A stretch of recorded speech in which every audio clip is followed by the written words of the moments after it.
All the credits go to Cat. Okay, so we're about to go live on YouTube. So Let's welcome to start. this live community call for EVO Labs. And oh, I'm hearing myself. Why am I doing that? Oh dear.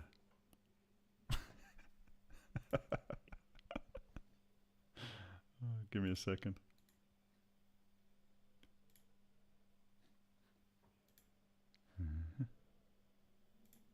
Hi, Kim.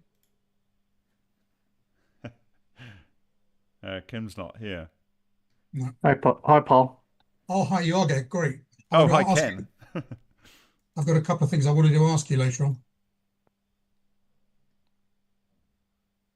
Okay, great.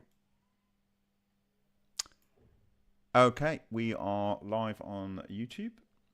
So welcome everyone in YouTube land, and welcome to those participating in the call.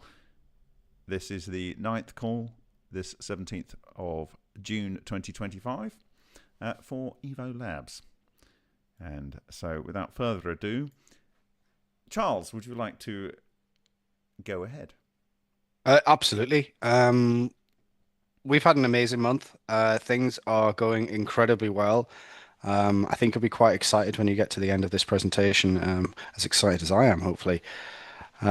So yeah, I've been down over the last maybe 2 weeks, the deepest of rabbit holes, concerning all this stuff that we're looking into, and yeah, I've been collating data. And so I feel like I've been in a bit of a data dungeon. So it's really wonderful to surface from it and come back and report on what everybody else has been doing this month. And yeah, so I'm looking forward to this one. Okay, so we'll start with our development update. So as you can see, things are completing steadily. We're getting closer to finishing the Web3 auth front end. I think that's very nearly done. The admin portal, there's a lot of back end stuff going on this month, and that, as you may see in a little bit, isn't wonderful to look at, but there's a lot of functionality being brought into everything to make sure everything works on the back end. The soulbound token we'll go over in a little bit. We've had a really successful audit. We're actually launching the soulbound token tomorrow. The reason we're doing that is a hackathon. Our dev is so good, he has created on his own in a hackathon a token which moves chain and searches for the best yield. So if you put dollars in there, it'll go and find you where it'll make the most yield. It's an amazing little thing. He's done this in 2 weeks, and basically, you'll see our audit report in a second. Our workflows are being tested at the moment, so they've been built. The back end's been built, so we know exactly how everything's going to move through. The proposals are dynamic, so as they're dynamic, they'll take a bit more time. And the front end, that has still quite a bit of work to do, but that isn't the most labor-intensive stuff. We're doing the most labor-intensive stuff at the moment, all the back end stuff. Okay, so we have a front-end demo here. This is a short one. Now, this just illustrates our modal that we've got at the moment.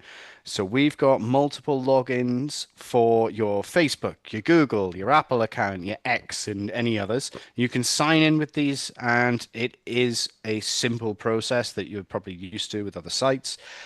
This will assign you a blockchain address, so you don't need to know anything about it. If you know lots about blockchain or are comfortable with it, you can sign in, as you see on the screen, with your wallet. And should you not use MetaMask, because quite a lot of people don't, like myself, I don't use MetaMask, you will see in a moment this wonderful modal has 412 different wallets to pick from. So whatever wallet anybody is using in the world, we have it all covered. We've got all the sign-in options so that you don't need to know anything about anything, and we've got all the complicated stuff in there as well. So yeah, we're really happy about that. And once you sign in with your Google or your Facebook, it will connect it all together, and that will allow you to use fiat on ramps and paying for things in pounds or with your credit card and things like that completely safely. So yeah, this is where we're pretty chuffed that this is how far we've come. So yeah, well done, Joeen, for all of this work. Well done, Okay. Jareen. So this is our back end stuff. Now this is a little bit more boring, as I was illustrating it a little bit before. So this is the organization stuff that he's done. So what I'm going to do is, oh golly gosh, that is the smallest bit of handwriting I've ever seen. Right, I can do it off that screen. Yeah, so if we go to about here, these are our project. This is a project proposal demo. So this is something Nest has been building.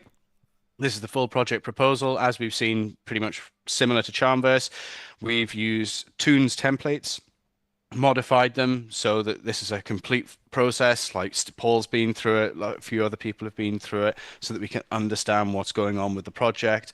And we pretty much using the same format over here. This is Nesta showing us the back end and how this all fits together. So this is the stuff he's been doing all month.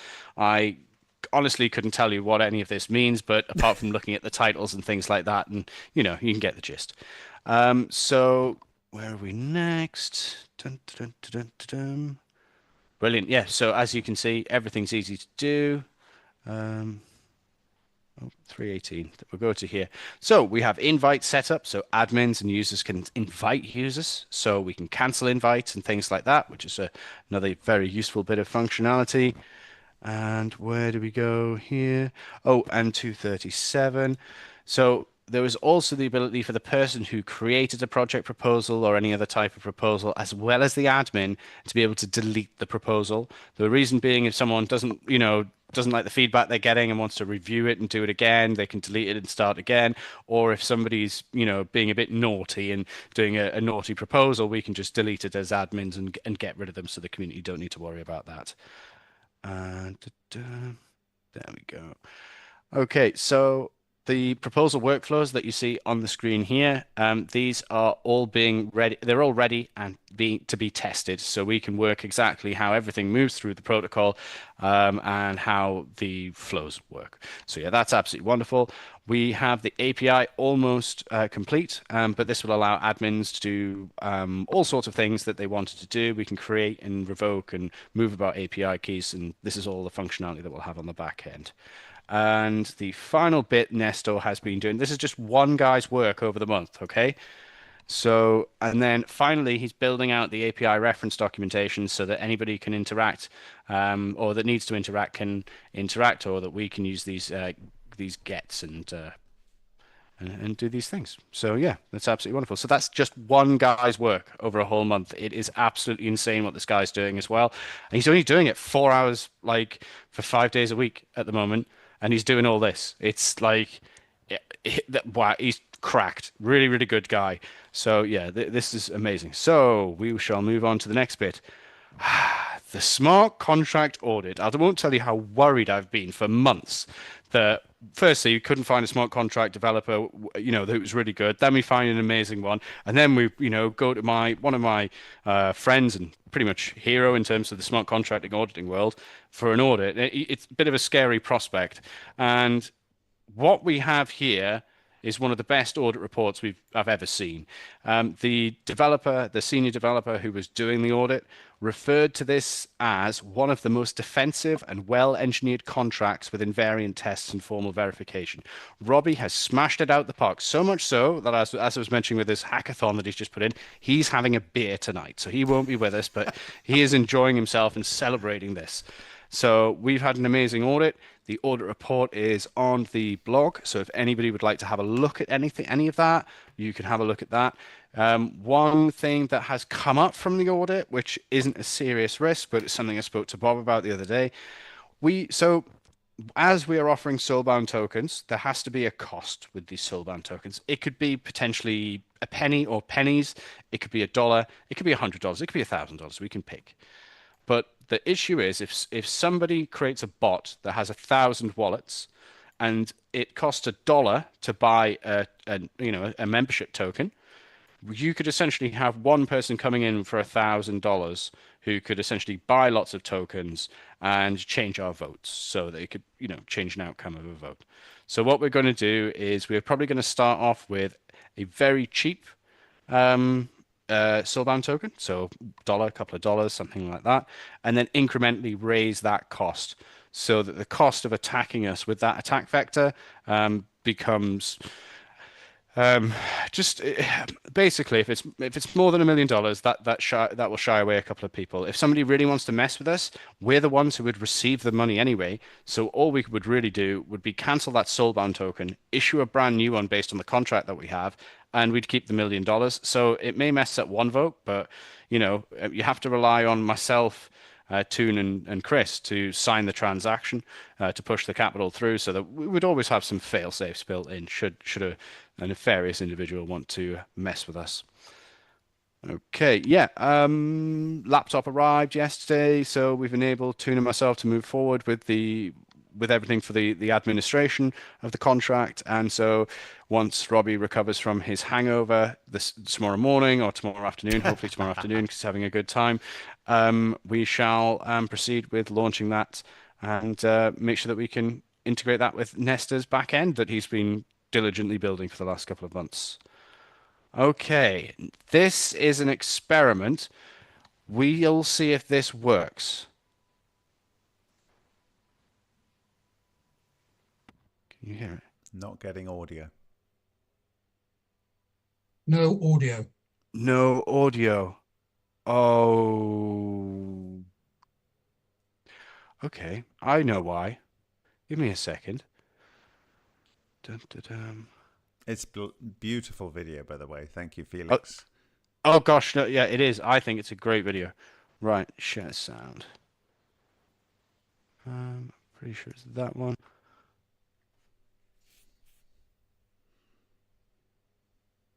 There we go. The plan of the project is for us to find a way of making better water. Research in Japan into the effect of nanobubble water seemed to produce striking large increases in plant and animal growth. It is our hypothesis that this is not just nanobubbles that are causing this, but that in fact the fractal toroidal moment is heavily involved. It's our theory that science has actually overlooked many interactions of importance, all based around this fractal toroidal moment. And we believe that this can be rectified and that we should be inspired to produce new technology that leads us in a direction of increased human health, nutrition and prosperity. Our first one is rather interesting. It's based on a patent which has been expired for a few years from Lockheed Martin. My name is Dr. Paul Steventon. I am a retired physician, and my story is that I've got about 50 years of experience as a flight surgeon, as a general practitioner, as a skin cancer specialist and also a medical director. My current job is that I'm looking after and leading the EVHTO project, which is part of the EVO Labs DAO. We have many leads, maybe 20 or 30 processes developed over some years. We've embodied these processes in a number of prototypes for your examination, some of which can be described as ionization, as use of magnetization in water, the application of water vortices, electric fields, both static and dynamic, UVB treatment, like the Malcolm Bendel system, and various others which we will announce as we go through. We hope to recruit volunteers who will work in laboratory pairs. We want to test, evaluate and measure each one. We want to pick out the leading candidates and whittle them down to one or two that will lead us in the right direction in our quest for the best water. When we have found a process which is effective, inexpensive, energy efficient, we're going to identify that and move that into a phase 2, where we create a system capable of actually creating this water in volume, and that will be passed on to our vertical farm testing establishment based near Leeds, and they will test it rigorously using statistical methods measuring plant growth. Once we've identified and confirmed that we have a working better water, this will be made widely available as an open source project. It'll be published through the DAO, and it will be available for commercial and private use to whoever can make use of it best. And good luck to you. Yay! Well done, Felix. And a stunning performance in there by by Paul also. Thoroughly coached, but yeah, thanks, Felix. Like, unbelievable. Unbelievable. This is exactly what we were wanting. Exactly what we were wanting. So knocked it out the park. I don't believe that YouTube embed played, so that's magnificent. So yeah, so happy with this. Can't wait to see what you do with Henk. So yeah, Really excited, man. Really excited. So we'll try and work on these transcripts for the or at least a script for the explainer videos about the DAO and the different technical levels and stuff like that. I still have to go back to doing that. But yes, Felix and Kat, amazing work. This is tremendous. Like Felix doing it from Europe, and you've got Kat doing it from America. So this is literally a global operation to get something done. And Paul's been filmed in England. So like a global operation, absolutely magnificent. Hats off to everyone. You've done a great bloody job. Well done, gentlemen. So yeah, really happy with that. Really happy. Okay. Project updates. Okay. Dun, dun, dun. Hank. Hank has been sending lots of videos, as Bob will attest to. Yeah. It's been magnificent to see things. So we've got a bit of data coming here from Hank. So stop me, Bob, if you can't hear this. When I make a COP calculation, I used the total time. I used the timer is 11 minutes 42 seconds. The heat capacity of the tank I could calculate yesterday for 80,706 joule per degree centigrade. I divide it by the time, and then I come to 576 watts. The power into the tank was something like 680 watts. When I divide it, COP is less than 1. But when I can see the first time of the moment that I started it, it's like cold. It seems to be that the process has to start. When I take off this 1.5 minute of the time and I calculate it again, the CP rises.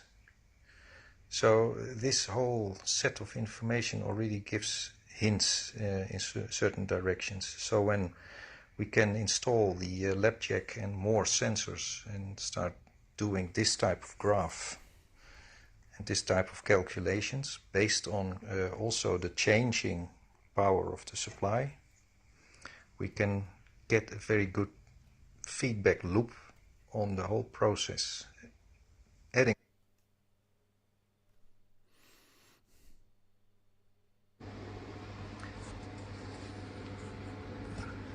copper is melting.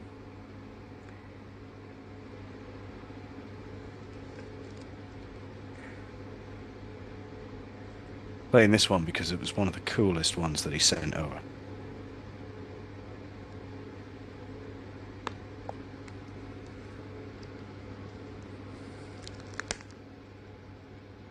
Yeah, so this has got a tungsten tip in the anode there, and it has a copper tube, quite a wide one, and it's pretty intense. 1,000 watts in it.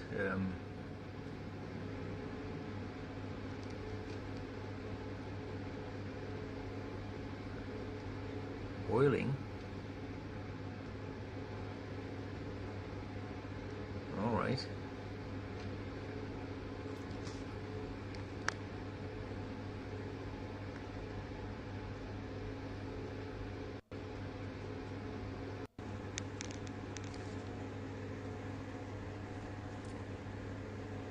The whole pipe is hot till the bottom.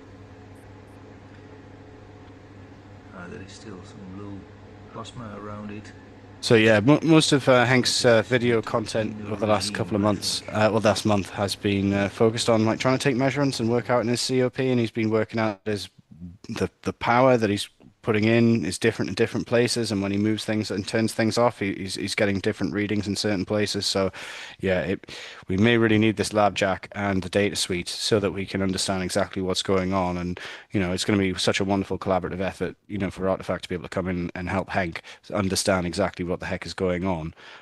So yeah, I think it's wonderful. And I just wanted to show you all the melting copper because I thought that was pretty cool. Yeah, it's really cool. I can have an update on that actually.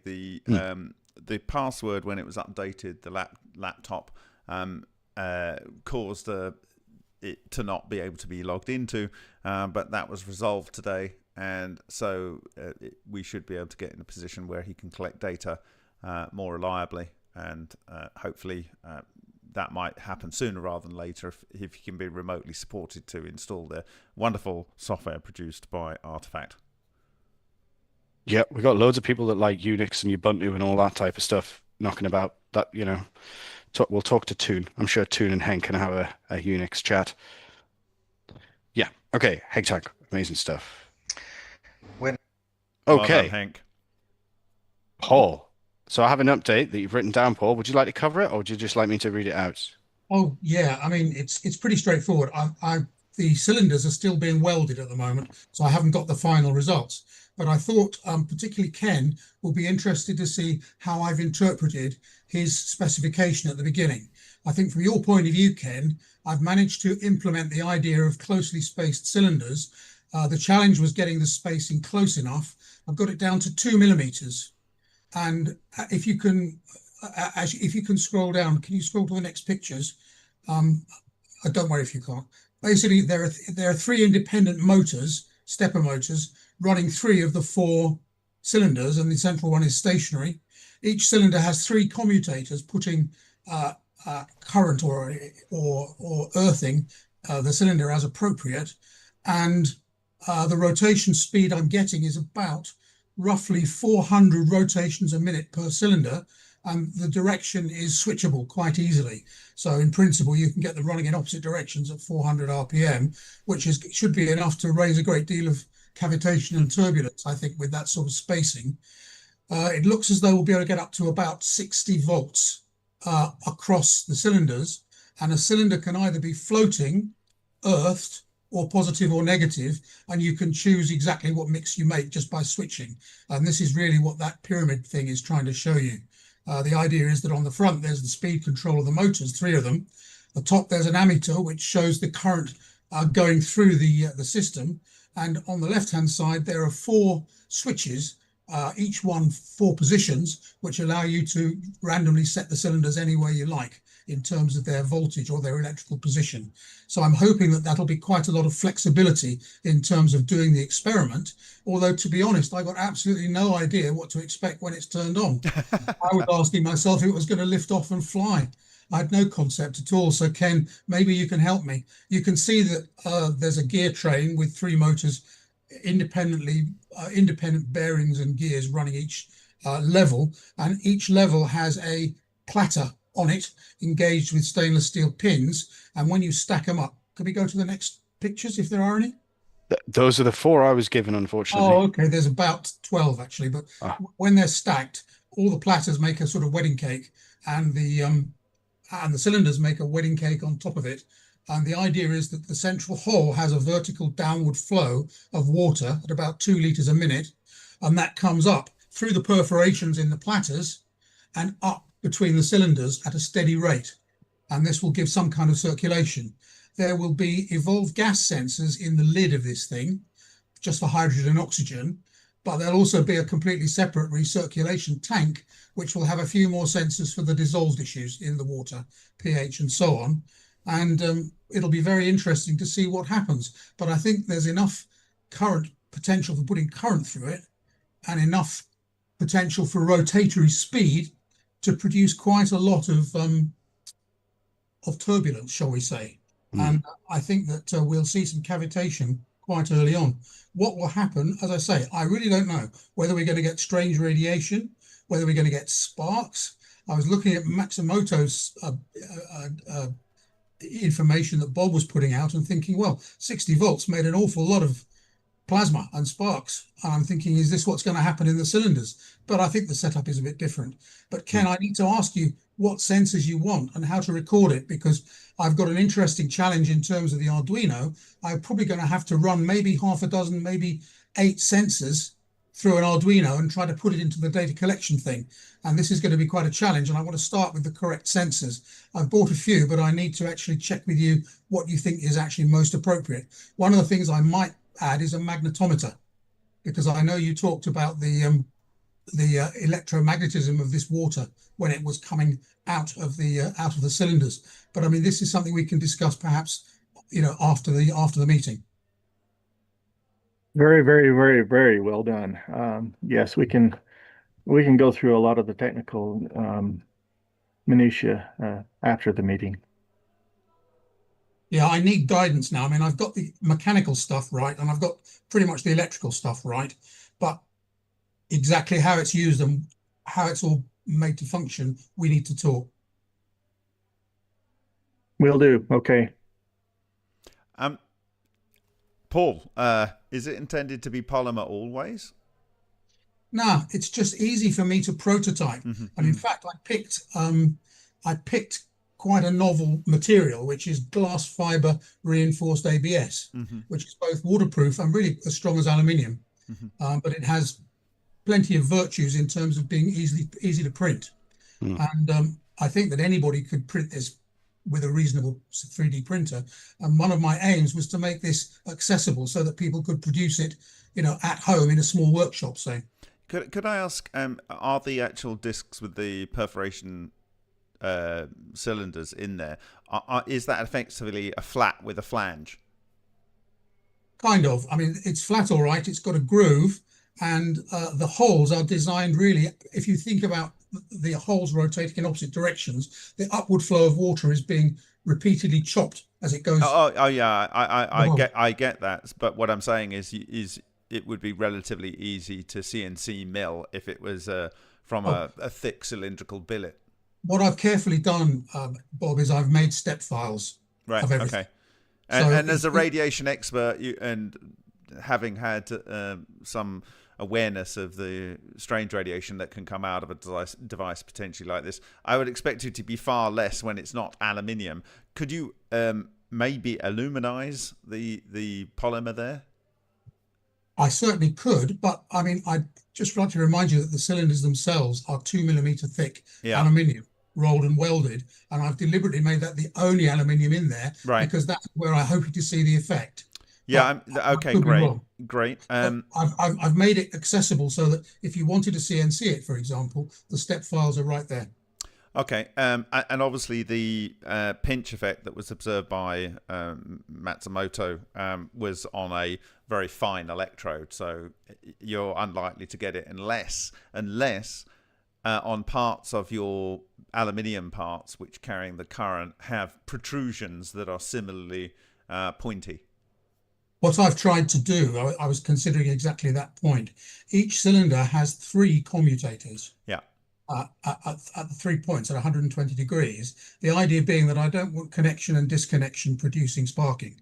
Right. Okay. I want contact probably at 2 out of 3 points at all times. Yeah. And hopefully 3 out of 3.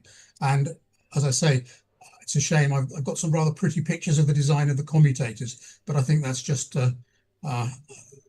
that's how it works. They basically are pressed at 3 sides of each cylinder to make a good contact, and the wiring is circular. I know Ken has got some experience in electrolysis. He shared a video with me recently. I guess have you considered rather than, and I know this design is the one that you have right now, but have you considered the sort of hydro wave kind of design where you have a static a stator and then a rotor, and rather than having holes cut in it like you have here with similar to Leclerc's work, you have basically a wave that gets finer and finer and finer to the outside on the rotor? Absolutely. I have to admit that I built this to Ken's specification at the request of the boss, and but I mean, you could probably try running I think the speed was actually a lot faster, but you say you're getting how many revolutions per minute on each disc? I can get 400 in each direction. Okay, so up to 800. So that may not be too far away from the hydro wave. And so you could swap out these discs for something that had a kind of like golden ratio reducing annular ring wave function. Absolutely, and I completely agree with that. I've tried very hard to live up to Ken's hopes and ideas. It looks very and not to piddle in his excellent it's a very novel design. So thank you, Ken. I've built it to do that. The other thing you could consider is what I consider is probably the most important secondary component of the hydro wave, and that is to actually have a deliberate arc discharge in there in the water flow. So rather than relying on whether there potentially is going to be some sort of Matsumoto stroke Mizuno stroke, it would seem Bockris-like effects, you could have a separate electrode or more. And I know Ken's got experience with this, and that could be either DC or pulsed electrodes. In the Hydrowave, I think it was a standard tungsten welding rod type affair. And in my view, although it's not said because most of the Hydrowave stuff is classified, I would argue that they are making energy solitons that are immediately going into the water in the ways we've discussed greatly, and then that would go in to feed the transmutation process. Absolutely. Well, look, Bob, I'm nearly at the end of doing this for Ken now. Yeah. I think that I would be open very much to that idea. Yeah. And I would love to hear more and a few details about the exact structure you described. Just I don't know just if you just can a point me in straight the right direction. a straight discharge within the cell somewhere. Yeah, but your golden ratio descending columns of discs. It's just one stator, which is a disc like you have, and one rotor. And the rotor has a wave function that comes from the inside as a big, and then it gets smaller and smaller and smaller, and it's reducing in the golden ratio. So you create annular rings around the disc. This is sounds a bit like a Tesla turbine sort of thing. Not really, but anyway. Okay, well, that's all right. I need to get some details of that, and we'll have a serious talk about it. It means maybe. You've got all of the frequencies. Yeah, absolutely. I get it. I just need to get a picture of it. Yeah, wonderful. Anyway, fantastic work. Great idea, Ken. Thank you. Hello, everyone. I've been working on this notebook. Sorry, skipped ahead quite feverishly. Apologies for that. Okay, so next exciting thing. This is what Toon has been working on and off for the last couple of months, but we thought we'd be able to provide an update here. So on the RemoteView.ICU blog associated with this call, there is a link to the work Toon has been doing on the shoulders patterns. So he has 7 on there now. And so if anybody would like to go in and replicate these experiments, there's quite a lot of information in there about how you would go about this, what materials you'd potentially use, the sizes of the things that you'd use, what you could substitute various things for. I was wondering, Toon, do you want to have a little chat about this? Because I know you're in the room, and rarely have you in for these calls because I know you're a busy gentleman. Well, busy. It's more like 2.5 hours past my bedtime. But So on and off, I've been doing a bit of the remodeling of the drawings in the Ken Shoulders patent. If you follow the link, there is also a reference to the patent itself. I tried assembling information from the text in the patent and applying that to the figures in the patent. The patent itself, as many patents are, is written in a way that it explains all of the necessary information, but it does so in as circuitous a way as possible to make it difficult to replicate. But it is all there, and I'm just trying to put it in a more digestible format. The first 7 figures, but that wouldn't be the first 7 objects. I think it's only the first 6, maybe even 5 objects. I've uploaded to Thingiverse for now. We're looking into a more perma-web storage solution. All of these objects are like microscopically small. So even though it's on Thingiverse, don't expect to be 3D printing them. This is more for archival purposes, and eventually when all of these models are easily available and you can read through it and get a good understanding of what all these parts do, this might provide a more reasonable entry into the whole EV science than that stubborn patent is. Wonderful. So tone. yeah, that was the intention with this. Yeah. Wonderful tone. Just amazing. So, like, we shall see what we can do with this. The one you're looking at that's colorized at the moment is the one that I'm intrigued the most about. But then you may have to do these pinhole cameras that Shoulders was using and things like that. And then there was the timing of the discharge Toon was talking about as well was very difficult to do. So yeah, might take some work to actually get anything like this working. But yeah, it's just for archival purposes alone, just absolutely wonderful as far as I'm concerned. So hats off to Toon. Thank you very much. Thank you for the opportunity in this community. The dimensions are mostly just like being totally transparent. The first two figures come with one. Oh, you might be able to see it in the big picture of figure 2. On the right, there's a little 3D model and then a top view. In the top view, just above the text figure 1, you can just faintly see that little size marking. That says 10 millimeters, and that's the only solid datum I've found so far in the entire patent. From that, I'm kind of estimating that all of the cathodes are just supposed to be 1 millimeter in diameter. So that's what I'm going for on most of the things. If anywhere there is a size measure mentioned, I'll be trying to stick to that. But most of these measurements are just like a size indication. 18 millimeters, that's less than 2 centimeters. So all of this stuff is just microscopic. It's going to be difficult to replicate and even harder to take the measurements exactly seriously. It's probably going to be something reasonably close. An exact replica is going to be impossible. I understand, Tone. He was a bit of a genius in terms of making these things. And if you looked at the paper that I shared, or rather the presentation I shared that was not published in 2003, you can see these. He's basically showing people how to make a mass spectrometer and at home and like a quadruple one at that. Yeah, it's just incredible.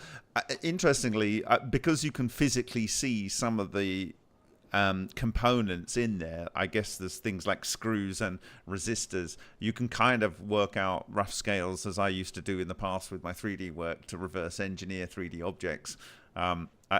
Rather than just relying on this patent. But of course, it's separate from this patent. It was a full 11 years later.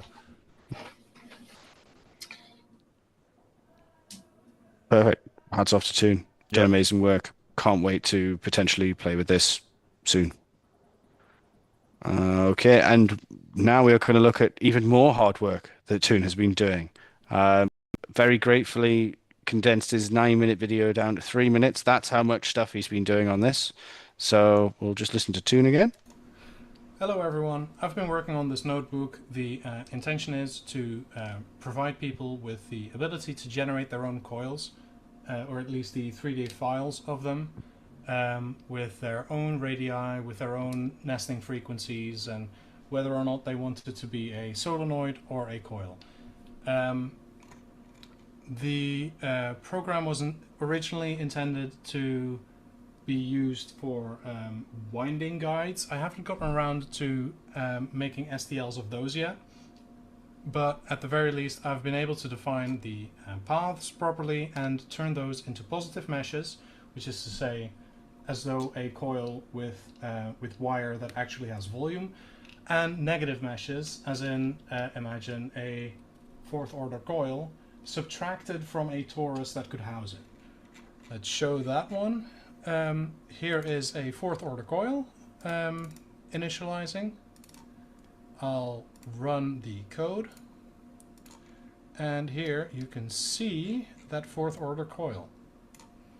The probes I've added here should make it easier to eventually get liquid in there or electrical connections or whatever. But as you see, this is just a thin wire. It's a point list. You can export it and use it in your own preferred CAD software. I'd prefer to make a mesh out of it first. So here the positive mesh is being generated and then rendered. You would never be able to 3D print this, at least I think. Even if you have a metal 3D printer, it would be way too floppy. But this could be subtracted from a torus. So we generate the torus and subtract this coil from it.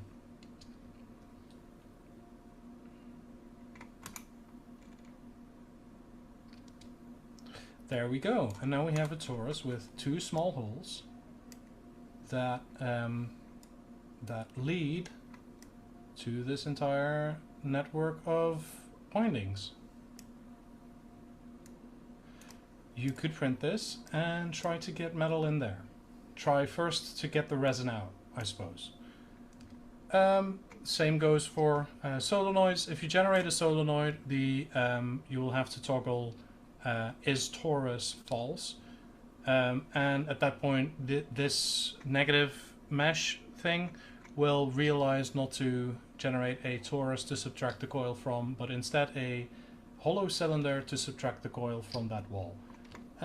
That'll be all. If you have questions, ask away. I hope this helps someone with their designs. See ya. Thanks, Tone. Absolutely insane stuff as far as I'm concerned. We have Toon in here as well. So if anybody would like to ask questions about the bagels and coils and what he plans, what liquids he plans. In fact, Toon, could you tell us what metal liquids you plan to put inside one of these? It's horrible. It's horrible, Charles. The only real, the only safe thing that I could see working would be Gallistan at the moment. Gallium, indium, tin, eutectic, that is liquid at room temperature. Even then, you would have the space at the top of each winding where it would just be feasible for air to hide. So you would, even with a room temperature liquid metal, you would almost have to cast this in a vacuum, even with that. And then you have your like thermometer metal in there. So you would have to find a way to let it expand. Do you mean mercury? Hmm? Do you mean mercury? Yeah. Well, mercury could also be used. It's surprisingly, it's less conductive than Gallistan. Mm-hmm. But both of them will just expand when heated. And if you're going to be driving current through that, you kind of need to account for that. And in both cases, they'll wet copper just fine, but they will also eat away at the copper slowly. So yeah, it's a challenge. There are there are resins available that handle higher temperatures. So in that case, you could have a vacuum casting setup in which you cast some very low melting point zinc alloy. But in any cases, like none of these options are really great, and the holes at the moment aren't very well suited to casting metal into. But sure, it's a work in progress. Tone, surely there's some superconductive graphene-based polymer filament that you could co-print. Co-printing, I suppose. But so you have two nozzles, and where it's hitting the hollow section, you actually have that as a positive, but a positive on the second filament.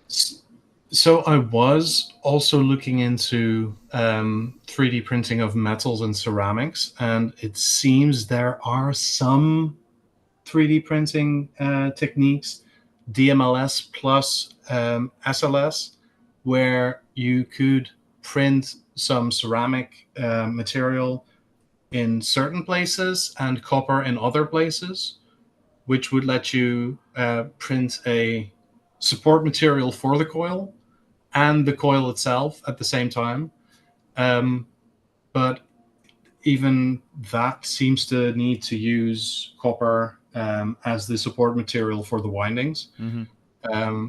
At least that's what seems to be preferred. And if you, let's say you have a very simple, like, fourth order coil with 12 subdivisions, there will be 12 points at which this coil hits the build plate, so to speak. Mm-hmm. But those are just like 1 out of 12 windings on 12 windings on those 12 sections of the coil. And every single winding besides those 12 points that hit the floor is going to need support. So it's going to be ridiculous to print. Yeah, I mean, Skoggy has said, I'm thinking of an alternative would be to build a coil winding robot that can do multi-axis spring coil winding. And I know you tried that, didn't you? That project is a bit, how do I say this? It's on hold, I suppose. It worked well with winding copper around and just garden wire with iron inside, and then I realized I'm never going to be able to push enough current through that copper to saturate the iron, so that wouldn't really work to generate a good magnetic field. The winding of the coils in one of those robots, you would almost, it seems to me at this moment like you would have to wind a very long solenoid, a first order solenoid, to then wind that into a second order solenoid, then wind that into a third order solenoid, and then close that into a fourth order coil. You mean like that? Yeah, for instance, right.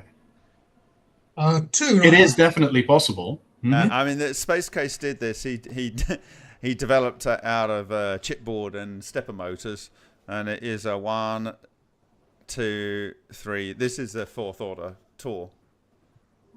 Yeah.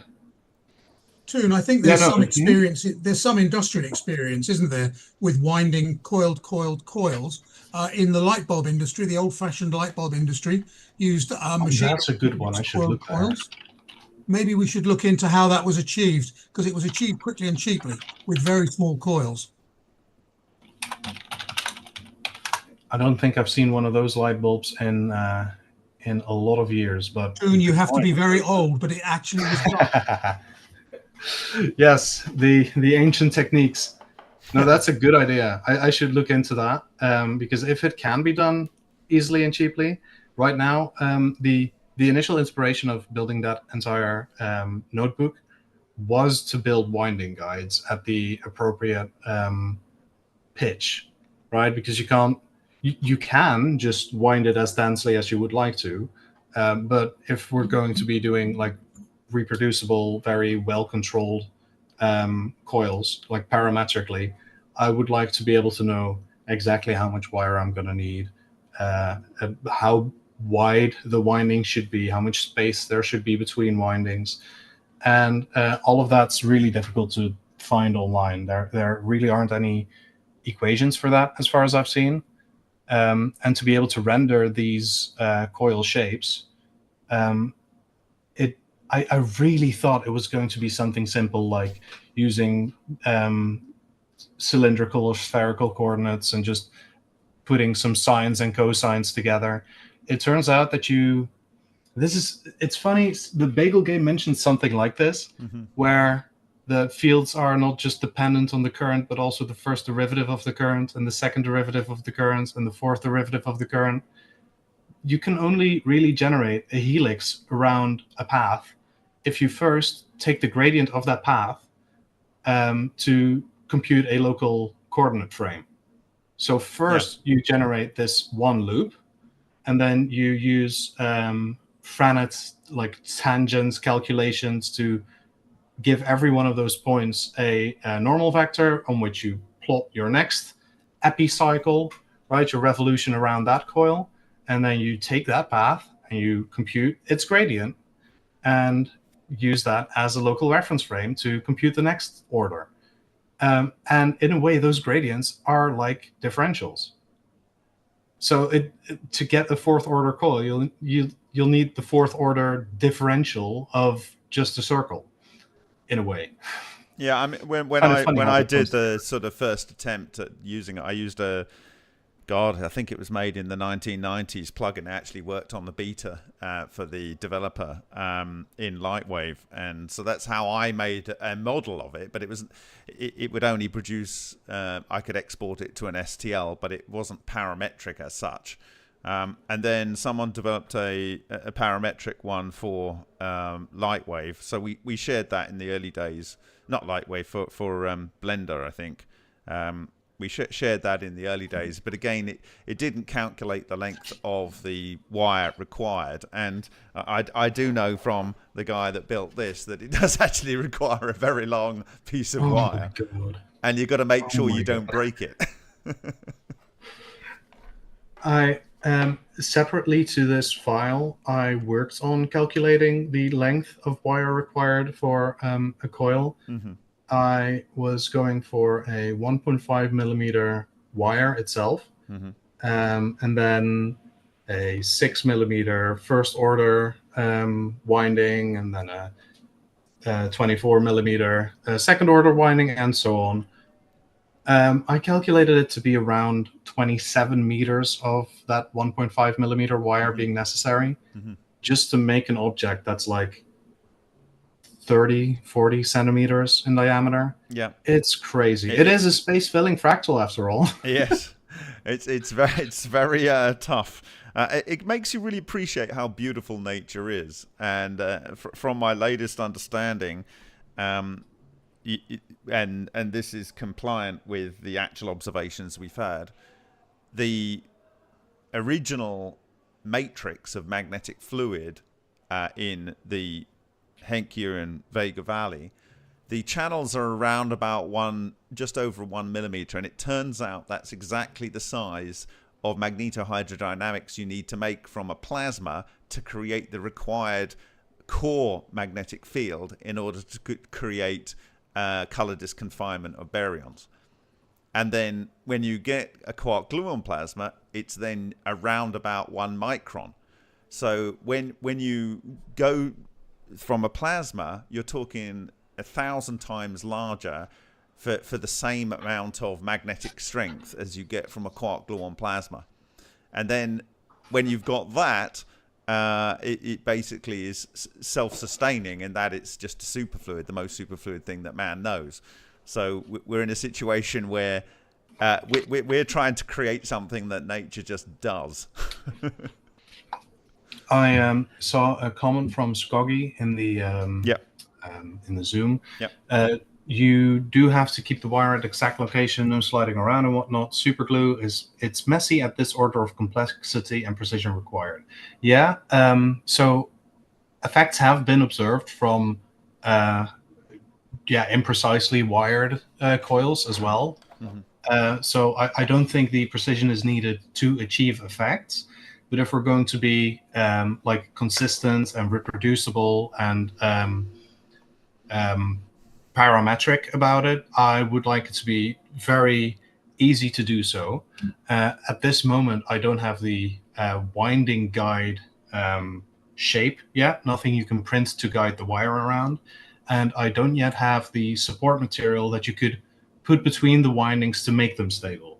I definitely agree. It is sliding around. Yeah. Have you ever even with like thick copper wire? Have you ever wound a like third order solenoid? Because at the point that you get beyond the second order, it just turns into a spring. It just becomes so wobbly. Yeah. So Tone, Cosmic Dave, actually, he used a fishing line, a nylon fishing line, to do that level, and then he used a piece of tubing for the level above, and then a bigger piece of tubing for the level above that. So each one is supported by an insulator. Yeah, you wouldn't want conductors or anything too dielectric to like make it. It has enough stray capacitance as is. Mm-hmm.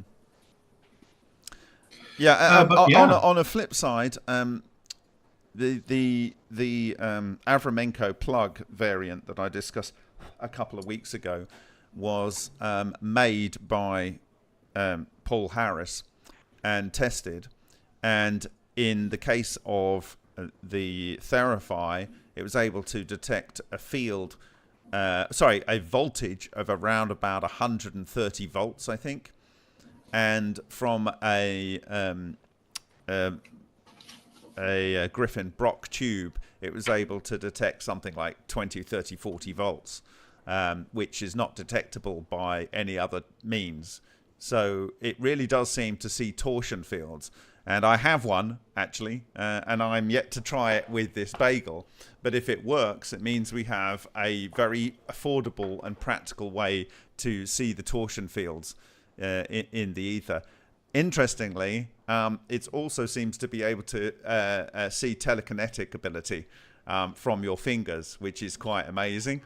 And certainly I don't know what was going on in Japan, but I was able to produce 0.45 of a volt from my hands by switching it from one hand to the other. My wife was second at about 1.35 volts, and most of the rest of the people there could only get about 0.5 to 1 volt. 0.0, like 50 millivolts rather, to 100 millivolts. So I don't know, because I tried it recently, and Yin Gazda was doing 3 times the amount of output that I was on that particular day. So whatever was going on when I was in those thermal spas after the conference, it was certainly doing something with my telekinetic ability. So I'm going to take that to the conference, which I'm leaving for in less than 12 hours, and see if the people at the Cosmic Summit can do that. And I'm gonna actually be taking this with me and firing it up and see if we can detect the torsion field from that. Of course, that would all be filmed, and it should be quite exciting, really. But if we have that as a means, we should be able to detect these fields outside of reactors and so forth. Yeah, I saw 2 comments in the YouTube chat that I would like to mention something about. The Brandon, you mentioned you could print the model, make a mold, cast whatever you'd like. You would need one hell of a mold cutter. The negative of the coil, right? The quote unquote coil shaped hole. The purpose of that is to put some metal in, low temperature melting one, and you wouldn't actually need to have to break it open. If anything, the structure of the negative would provide structure. In any case, none of these coils are very structurally sound. At some point with that many windings, it's just going to get wobbly. And if you use a positive, if you find a way to print it, let me know. But if you use one of the positive meshes and make a mold out of that, I can't imagine if you could actually get that mold out in any way. It's just through and through everywhere. But yeah, if you find a way, totally let me know. I am going to be working on winding guides and support material for wound coils. And then there was something else. Oh yeah, make it in sections. Who said that? David Boutlier made his in sections, and also so did Hank Urian. Hank Urian made the individual coils and then just join those up. Yeah. Again, doing this parametrically would be difficult, but I am also working on that. That's the first point in the future features. You might be able to just glean off of that list. If you have a coil with 12 subdivisions, you can't just give. You can make a positive out of 1/12 of the coil path. You can't trivially make a negative out of 1/12 of the coil path, because you can't take 1/12 of that 2 pi around the circle, slice that out of a torus, and expect your chain link basically to fit inside there. The 1/12 of the full winding will actually span 1/6 of the coil,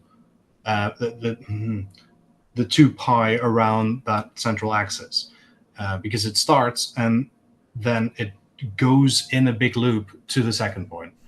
It actually goes further than 1/12. in a weird way. It's a bit, it's not isn't it? discs. Yeah, it's not discs. It's not 12 discs. It's not 12 slices of a toroidal pie. It's 12 chain links that overlap one another to be able to link together. Yeah. But yeah, I am going to be working on that because I also really want coil sections.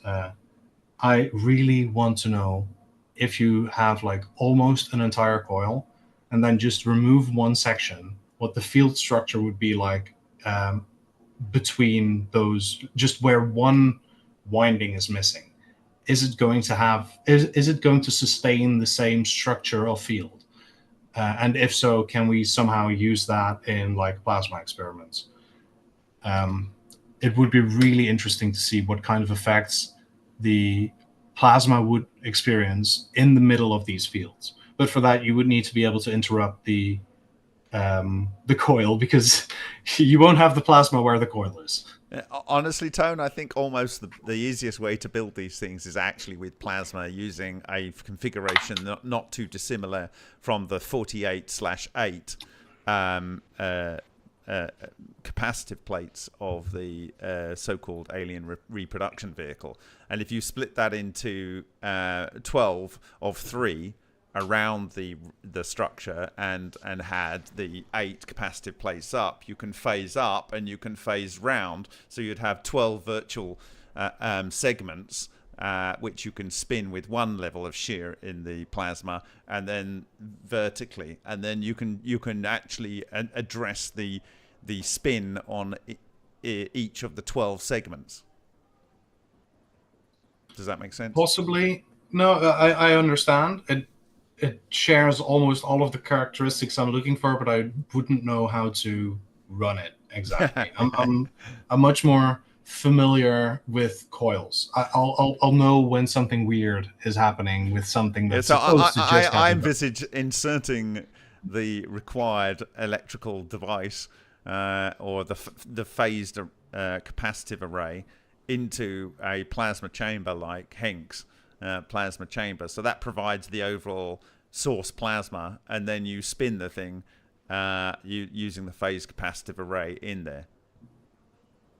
I envisage something similar with these coils. If I could make like 3, imagine again this 12 segment coil, and you just take 3 little notches out of it. You have 3 windings, then a gap, 3 windings, then a gap, 3 windings, then a gap. Mm-hmm. I would really like to see what the plasma between those gaps does. Yeah.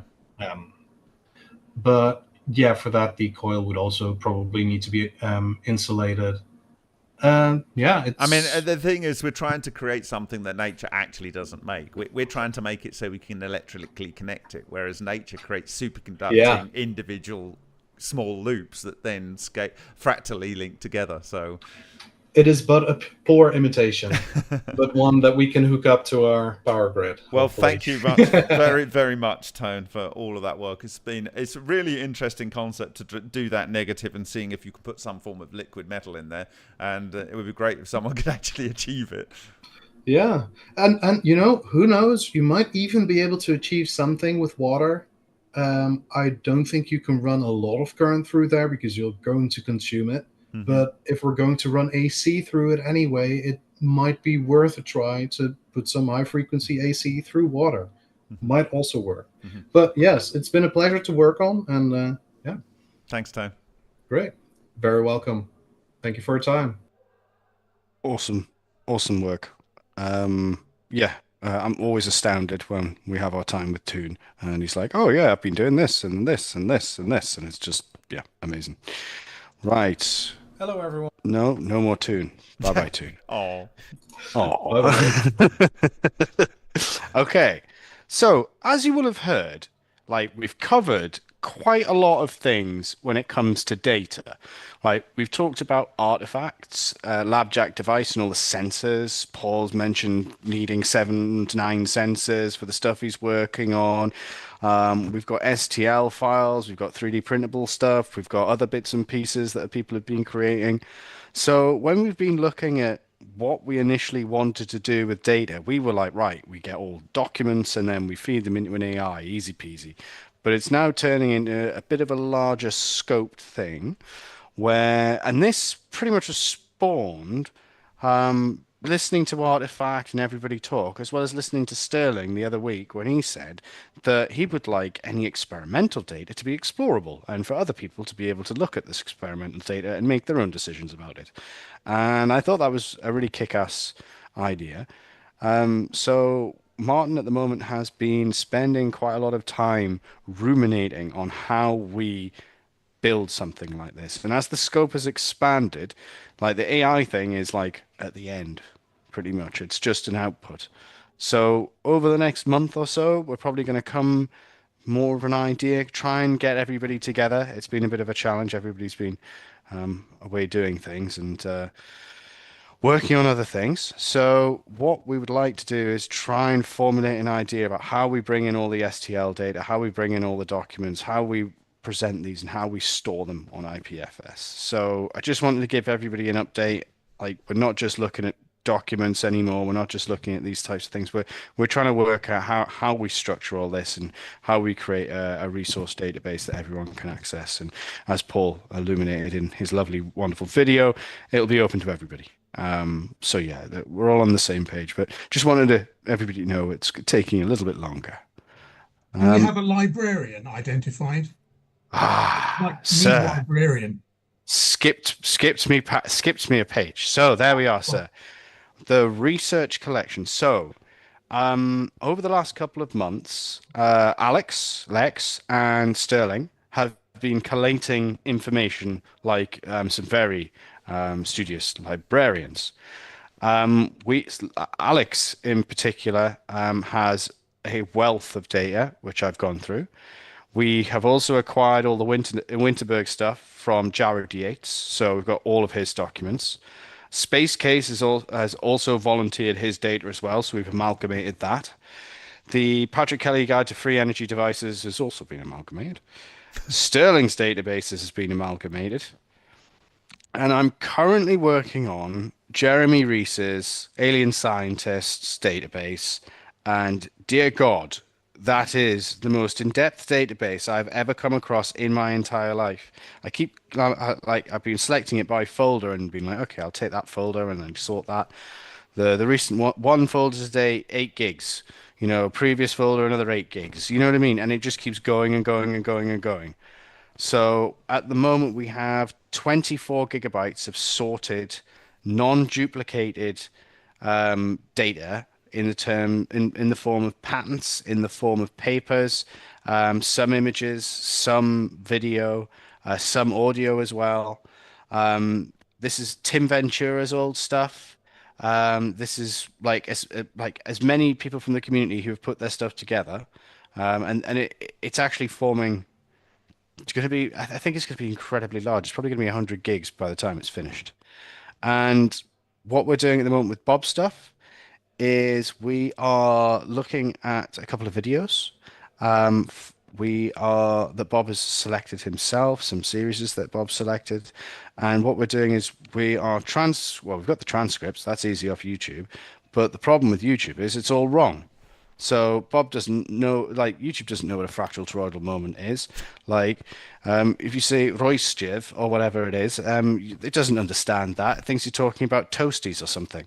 So I think what we need to do is go through the pertinent videos from Bob and watch them and understand, okay, Bob's talking about that. YouTube said this, we need to correct that. So we're going to only put in a couple of transcripts and things like that. Another one that I came across while doing some research on the JCMNS website was Mr. Grimshaw. Now, Mr. Grimshaw has the LRDI initiative through Lenergy. And this LRDI initiative has gone to the foremost Lena researchers in the whole world and said, hi, give us all your data. This will be really cool. And he's had 90 respondents. So we've downloaded all that data. That's going to be put in. We have Lena Canna, and Lena Canna has 90,000 documents at the moment. So that'll need to be amalgamated. And we also have the Hutchinson archive as well. that we'll be bringing that in. So I've literally been delving through data for about 2 weeks, trying to bring it all together, trying to order it in the correct way. This has led to us like needing to understand our taxonomy, but basically creating definitions for certain things. So how do we group things and stuff like that? And so there'll be a taxonomy and ontology document probably for the next call, which will have all the titles and things and how we're going to group things and things like that. But yeah, I just wanted everybody to know that, yes, I've taken the role of head librarian, although there's others doing a tremendous amount of work as well, just to collate all this stuff in the same place. If anyone would like access to it, just send me an email and you can get access to it, no problem whatsoever. But yeah, eventually it'll all be available on IPFS, and you may even be able to host it yourself on your at home. Should Martin's thinking go that way. So yes, that's just an update on the research collection at the moment. Yeah, I love looking at duplicates of documents with slightly different file names at the moment. It's amazing. Okay, and the data collection tool. This is the final little bit from Artifact. If you are looking to be a tester of his data collection tool, not data artifact, data collection tool, please reach out to Chris at EVO-Labs.IO and he will sign you up for the testing suite. This will all be available open source when it's been tested. We just need to test it first. So if you're one of these wonderful people like Paul who wants to test it, please. Well, exactly. I need to test my senses first. Yeah, exactly. So yeah, we're looking for testers. If you'd like to look at this and help us test it, we'll give you the GitHub link or the executable or whatever you need, and walk you through it if you need walking through or whatever. And that'll actually help us and Chris, because Chris is the person who can build you your manual. He can help you build your guide. So we need to understand the level of technical competence for people who want to use this, and whatever your technical expertise, it will help us going forward. So yeah, that's that one. And then the last call, the next call, sorry, will be Bob. Next month. Next month. Next month. No problem at all. So like next month, we'll be doing a call. It might be around the same sort of time, ideally. And then we can come back to you guys with a little bit more of an update. This month's been a lot of fun, and as you can see, there's a lot of stuff to update everybody on. Everyone's working really hard all around the world. Such a collegiate attitude. It's going tremendously well. We're very excited about what's happening. It's turned from let's vote on some stuff to, we're going to have quite a lot of data, and it's going to be really exciting. And we're going to allow people to do all sorts of things. So yeah, every day I get more excited about this project, and I want to thank everybody else for helping. Everybody on this call, you've all been wonderful. Felix and Kat's not on the call. Martin's not on the call. I'm going to have to start naming everybody. Give me a moment, Bob, and I'll write down a list, and I'll come back in a moment. But that's me done for the day, Bob. Okay, well, thank you very much, Charles, and I know you've been working very hard, so a big clap for Charles, really. He doesn't get enough appreciation for this work. Thank you very much. There's a couple of things that you, one thing that you might want to have mentioned, that because the ICMNS conference that was going to be later in this year, it's been shifted to the start of next year. The official launch at a conference will be when, Charles? We don't know. That's up in the air right now. Yeah, it's so I sent a couple of emails around the other day looking to see if there's any crypto events that could have DeSci involved in them or anything like that. There's one in Cannes at the end of this month. We just don't have time to do anything like that. So we'll see what happens towards the latter half of the year. We've still got it penciled in for or byroed in. We could say byroed in for September. Sometime in September. So that's what we're pushing really, really hard for. That's what we're pushing our developers for. That's why we're doing daily stand-ups, just to make sure that happens. But yeah, that's where we are at the moment. Well, there is a conference in September, and it's the Alchemy of Prague, where we'll be doing real-time transmutation also in the lab day. So do consider that. I will be at the Cosmic Summit next week, and you can use my code Tesla to join the Cosmic Summit. But also, I will be at Tesla Tech as well So I can see you in August if you're in that place. So it's great. I can promote this, and if the Soulbound tokens are available, I can make sure people are aware of the project. I think we need an accelerator pitch document that I can present, or elevator rather, not accelerator. Yeah. It's both the same thing. At these events and one-on-one with people, and that other people in the community can put out there to build some momentum. Some really good news that the MFMP, well, it's been called that by the current owners, but that's the distributors, SEM EDS, has been agreed to be purchased by the Elia Foundation under Jan Rack. So we're not losing all the money we've spent for the last 3.5 years, and that will be available in Prague. So now we will have at cost or at labor cost SEM EDS that we can deliver for open projects, both in California under my friend and colleague Alan Goldwater, and in Europe. So that should help, serious investigation of various potential technologies moving forward, having access to that. So exciting times ahead. And I think that that there are some other things that came out of my conference in Japan that may feed into this. I'm working on that at the moment, but I'll let you know. But it could be quite exciting in terms of pushing things forward faster. What I can say is there are people ready and waiting for the minimum viable products. They're standing there at the race lines, ready to go. So our work is being watched, and I think it's going to be transformational. We have an opportunity here to essentially rip dormant and uninvestable patents out of obscurity and make them transformational for the human condition and the biosphere. And so that is the motivation behind the DAO. And thank you very much for all those that are playing a role in this and that will play a role in the future. So does anyone have any questions on YouTube? Does anyone have questions in the room that they want to ask of anyone? Bob, you need to enlighten me about that gadget you were talking about. The disc with the golden ratio grooves on it for spinning water. Yeah, so if you go to my ICCF 22 presentation, which is ultra simple and quick, blah, blah, blah. I think you've seen it many times. Yep.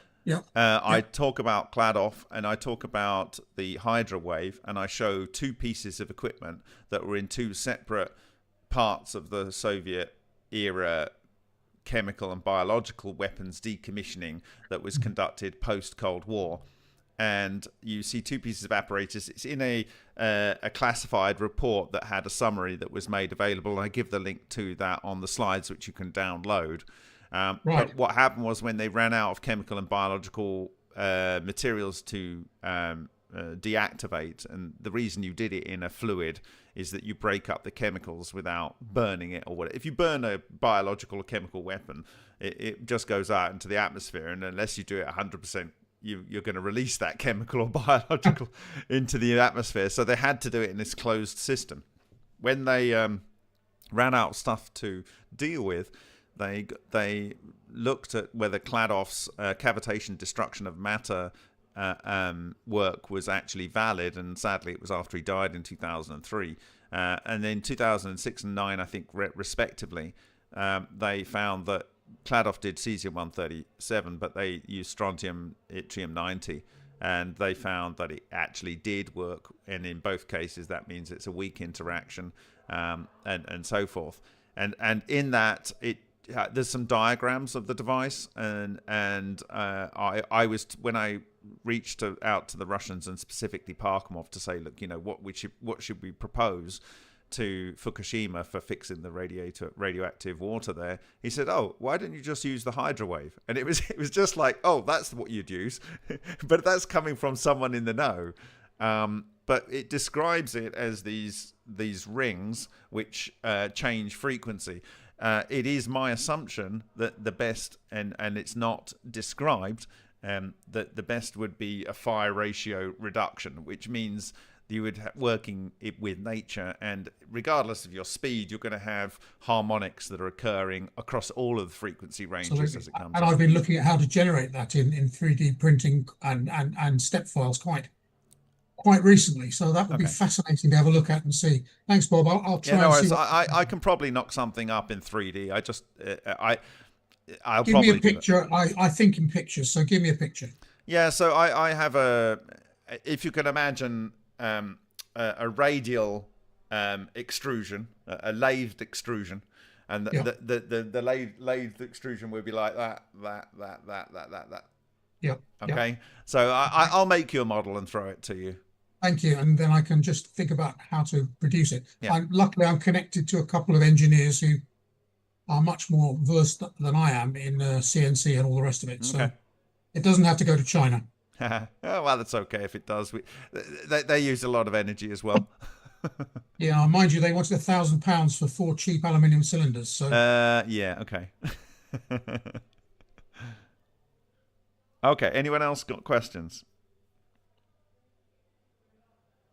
Okay, I'll look in YouTube.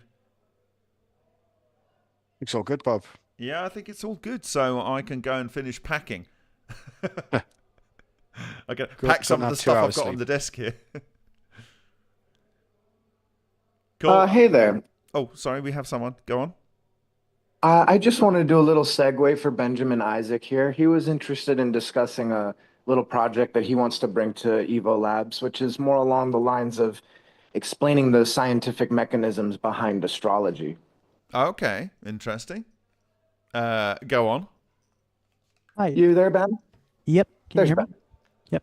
Yeah, So thank loud you. and clear. And first, I do want to say that most of astrology is not anywhere near the quality that would even make it reasonable for it to be even close to this conference. I just want to put that out there right now. And this came from my background. I spent about a year at the University of Rochester studying optical engineering. That's the top optics school in the country. I couldn't handle being inside of a box. It was an electron microscope, it's still a box. I wasn't inside the electron microscope, thank God, without talking to people. So I went to business, but I still have been interested in stuff. So I sort of followed the general relativity Wikipedia pages, and at one point I tried out astrology and it worked, and it seemed to be and I basically, not knowing that this conference was happening today, I had been using the DARPA Heilmeyer Catechism as a way to formulate my thoughts about why it makes sense to look into it. It doesn't have as many specific examples, and I don't have the fancy pictures for that. But if you guys wouldn't mind, it shouldn't take more than 5 minutes or so to go through what I have. I can do 5 minutes. Let's do it. All right, thanks. So basically, what I would be trying to do is to use modern optics and mathematical techniques to look for physical mechanisms for astrology. Right now, it's not really being done except for a few individuals. Some names include Percy Seymour. There's a Tony Waterfall who has a CPI theory that's very much involved with solar wind. Similarly, Landesscheidt, whose name you can't say because he's very controversial, very politically charged. It's also even got though he Scheidt did do in the some name. work. Scheidt. Yeah. Carry on. Yeah. And then there was recently a really good book about this problem by Bruce Schofield.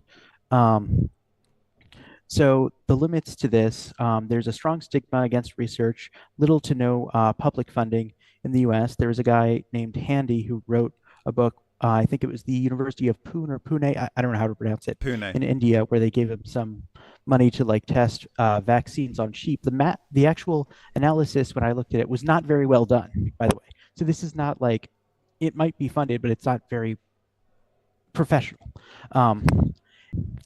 Granted, personally, off the record, I do suspect that the U.S. has had a sense of this for a lot of years, in part because the vice president of Roosevelt I think it was Agnew, was in close correspondence with Jodrell, who was the most scientific and modern astrologer yet. That, not even to mention the Joan Quigley thing with Reagan, which I have wondered might be like, a way to launder that information to make it less impalatable.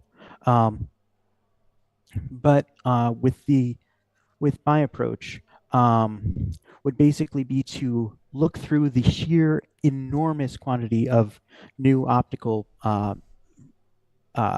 phenomena that we can detect. With metamaterials, just in the last 10, 15 years, it's enormous. We can look at spin. We can look at some close to the quantum level things. Depending on who you ask, and just the knowledge in terms of space weather is also through the roof. And I think we have such a wealth of knowledge about the world and about science that, although it may have been that astrology didn't have a known mechanism before, I think it's definitely worth looking in those areas that we just couldn't see before. Yeah, I like mean, having it's a great point, Benjamin. Certainly, having lived in India, it's a very, very important part of their culture. Things being planted on the right days, the auspicious days, getting married on the auspicious days, doing any kind of activity. They always check, the seasons, the position of the stars, even your specific, caste, creed, or whatever. It may play into that based on your birth date and how everything aligns. So, they say, right, bizarre, lucky at some point.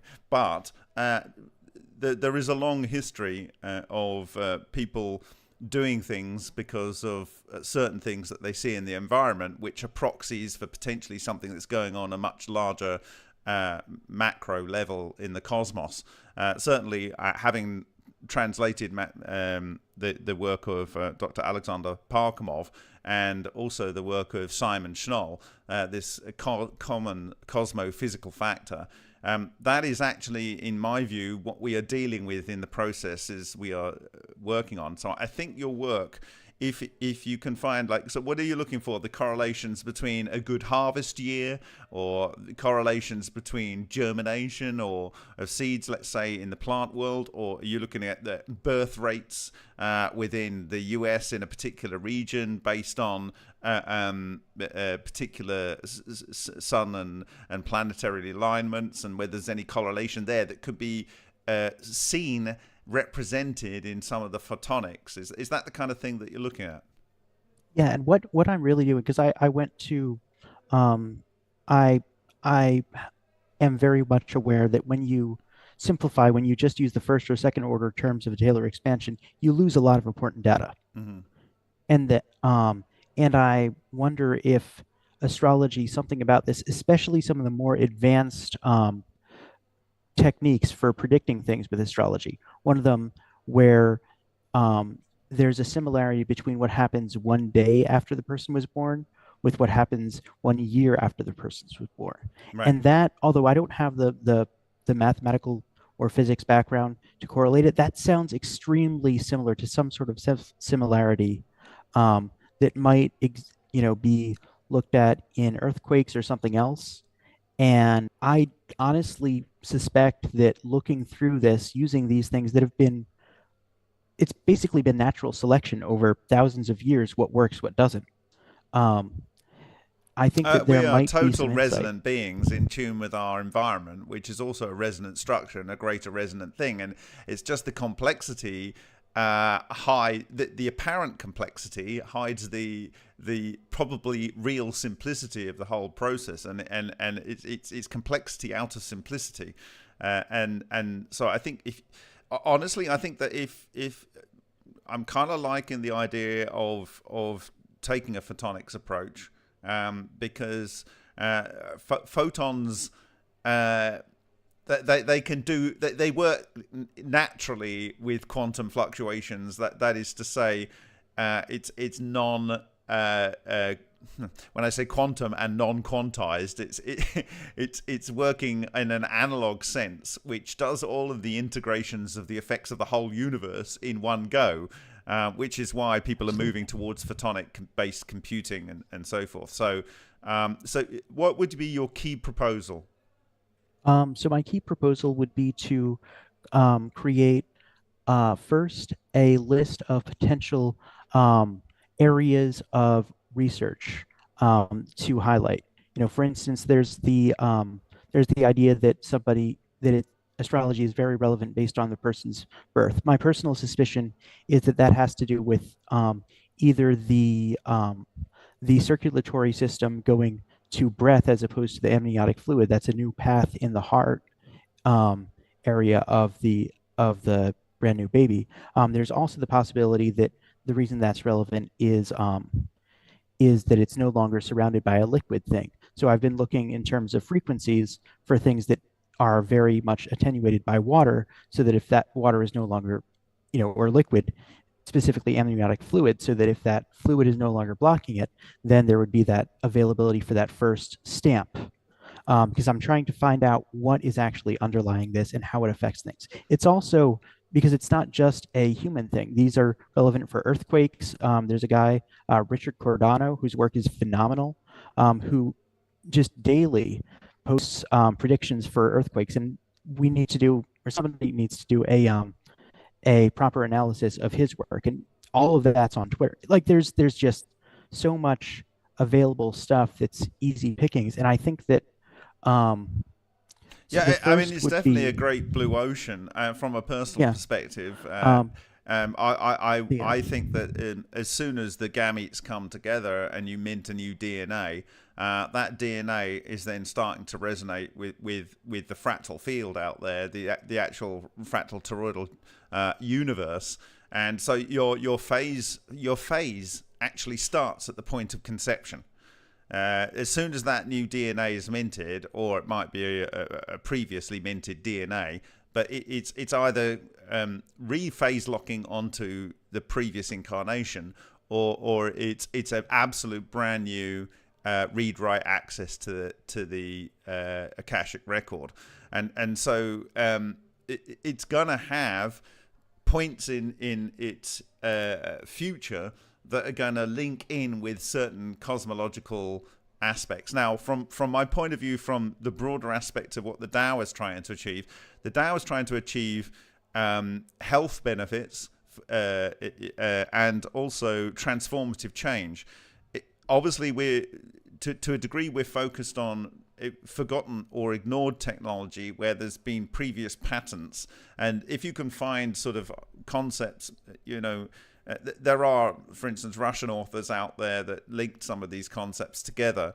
If you can find some patents for devices that maybe would be able to inform upon the kind of thinking that you're having, and you could actually do some experiments on that might be interesting. I guess if you could come up with a technology that's able to predict because I think all of these things are related, predict where you're going to get the best, germination, the best time to conceive, the best time to do these absolute fundamental acts in life, and then based on that, how that correlates to, let's say, the best time to water, the best time to feed, the best time to bleed, those kind of things, the best time to harvest. If you can frame it in that kind of aspect, then I think I'm personally speaking for myself, I think that would have some interest. It might take a little bit more time for other people to get on board. Thank you. And auspicious days are a part of alchemy, aren't they? So, sorry. Auspicious days are a part of the old-fashioned alchemy. You did work on auspicious days, and Bob has been known to refer to certain experiments that were done on auspicious days. So yes, we're sort of with you. Personally, I would like to know, just on my own behalf, why I'm an Aquarian, because I only just occurred to me the other day that I'm an O negative blood group with an Aquarian birth date, and here I am. I've been, without realizing, I've been pushing and working on water for years. That's fascinating. The whole thing just is, there are some coincidences which are just, slightly interesting, shall we say, and need investigating. I think you were a fish in a previous life, but that's just me. Don't joke. I mean, something like that. Yeah. I will say that what my ultimate goal would be is to determine what sort of force carrier there is for astrology, whether it's those resonance things, and then if we can detect it, create basically an astrological radio, because it's known in a lot of traditions that certain stones emit vibrations that are similar to like the energies of Mars. Then we might be able to more specifically modify those to make sure that we are in the ideal. Have you read Space Earth Human from Alexander Parkhomov? I have not. Okay, so I translated it. It is, he believes that the common cosmophysical factor that was identified by Simon Schnall is a clusters of relic neutrinos and or relic neutrinos themselves, and because it's able to do things like weak interactions and promote weak interactions, and that means that higher fluxes of these can do things like release the energy out of potassium 40, and that produces a huge amount of electricity in the body or in the environment when you have a flux that is able to increase the conductivity or promote cell division and so forth. So, so have you read the work of Simon Schnall? I have not, but I'm absolutely going to. I've heard of neutrinos. So you can download his book. Yeah. It's from 2012. If you just type in Simon Schnall 2012, I think that's the last iteration of his book. And he looked at, I think, 2,000 papers from all the way through to around about 2012 and found everything from cell division to radioactive decay to seemingly random processes all appeared to have a common cosmophysical factor. And this is the... and also look at the work of Alexander Shishkin. You can go and look at... Search Shishkin or how do you spell Shishkin? Shishkin.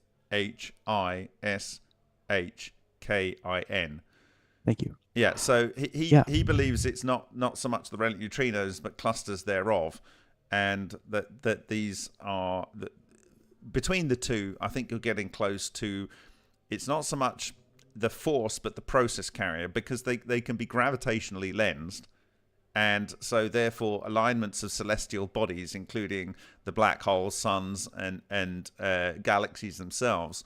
And so the whole spectrum of the heavens would change the flux of these things, and that they actually cause things like changes in psychological states, that they change the incidence of they actually change germination. So there was, for instance, the first transmutation studies really in biology were done in 1798, and these were in seed studies, and then they were replicated, or similar work was done by Kervran in the 1950s in France, and essentially they found that the seeds would germinate and they would have a different potassium-calcium ratio to their dry weight. So the dry weight of the seed and the dry weight grown in deionized water of the actual germinated seed would have a different calcium-potassium ratio. And so there was an idea that a nuclear reaction was occurring inside the biology. Well, there was a study done, I think in 2013, you can go and look it up, in an Indian study, where they actually germinated seeds, I think 2 days apart across the whole year. And they found that in certain phases of the moon, you got the actual change in the calcium-potassium ratio. In other phases of the moon, there was no change in the seeds to the germinated seeds. So this would align with astrology and this common cosmophysical factor that would be able to be gravitationally lensed. Absolutely, and that ties in with T.T. Brown's petroelectric work, which I believe is also similar to Wilbert Smith's. Alex, what was it they called it, where like you had to have two things at like almost the plastic realm of stretching, the stretch strain Young's modulus diagram? I'm not sure exactly which one you referred to, but there's definitely a lot of work in petrovoltaics on the study of stress and how that relates to energy conversion. I believe Basically, Prigogine Acoustics from Bedini is an interesting video, and just the idea of Ilya Prigogine's crystals. Prigogine crystals are basically just under stress, and that allows them to convert energy in the background into usable current. That's the idea. yeah. So so basically what I've wanted to do is have this as another dimension of what things are ordered underneath. So there could be like a label for, potential astrological things with this huge thing of science, ideally, so that maybe that could show us commonalities between things we might not realize beforehand. That's all I that think I'd maybe you like need to to do. tool yourself up with a couple of the references I've suggested. Yeah, and thank you. and then Those are come back with a proposal. When the DAO is actually willing to and ready to accept proposals. So I mean, you're certainly having the conversation Thank at you. the right time. And this has been a delightful 5 minutes. Is there anyone else that I'm wants so sorry. I'm so That's sorry. okay. Is there anyone else who wants to ask? It's partly my fault, but it's an interesting subject. Is there anyone who's got questions for Benjamin, and anyone who's got questions for any other member in the group? No questions, but I really do just want to thank you, Bob, for giving us a little extra time to go over this stuff and everything that you've done for the movement. Thank you, Bob. It's an open call, and these ideas I have talked about myself, and it would be unfair not to give Benjamin the forum.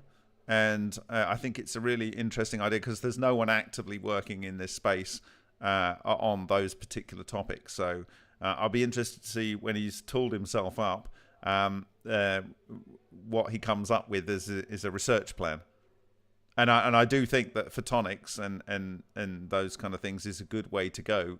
We do need more real-time ways. When I say real-time, Parkhomov used flicker noise, and he would record static on a tape, and he would record it on a very, very long tape, and he would record it for like a month, and then he would play it back very quickly, and so you would actually be able to see the pattern in the noise, which occurred on a celestial kind of time scale.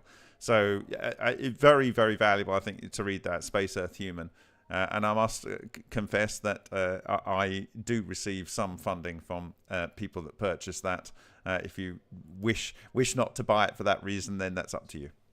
Well, I don't receive any funding, and I think it was a great book and well worth a read. Okay, there we go.